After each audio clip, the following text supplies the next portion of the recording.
Blessedness. There's a great joy in the heart of those when they see God beginning to return back into His place of majesty and worship. It is just unfortunate that Michal became a stumbling block in this process. Now, David had to go back, as you remember the story, and retrieve his wife, who had been given to another man and actually become married. And it's really unclear why he really did that. It's very unclear. But I'm pretty near certain that God absolutely intended that there would be no mixture between the lineage of David and the lineage of Saul. God saw into the hearts. And maybe early on this was a way of escape for David. And ultimately it probably could have prevented him a lot of grief just to have left this woman where she was. But for whatever reason he decided to take her. And probably better than anyone else, David knew what kind of woman she really was. You see, when we're honest with ourselves, we really can tell who people are. There is a poet in the secular world that has said that if someone shows you who they are, believe them. And I believe that is a true saying. If someone shows us who they really are, we should not be surprised when they act contrary to the things that we stand for, after having shown us that they don't really love God.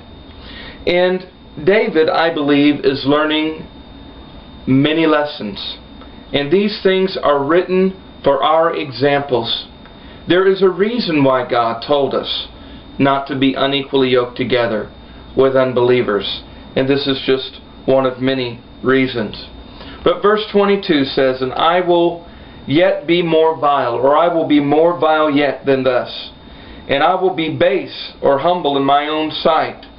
And of the maidservants which thou hast spoken of them shall I be had in honor."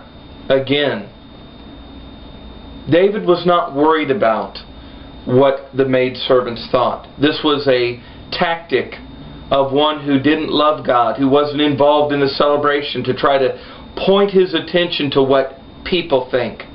Notice the key there, or the emphasis. What are people going to think? In particular, what are the handmaidens? What are the women? What are the ladies going to think, David?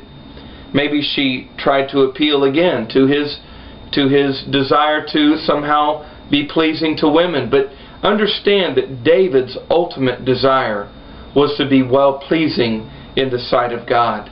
And what he did, he said in his own words, it was before the Lord. Verse 23, "Therefore Michal, the daughter of Saul, had no child unto the day of her death." She had no child unto the day of her death.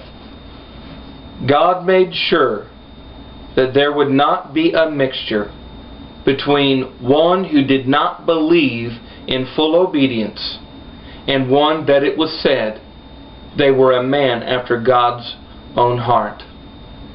There would never be a mixture. God made sure that this attitude that Michal had never bore fruit, that it would never be reproduced.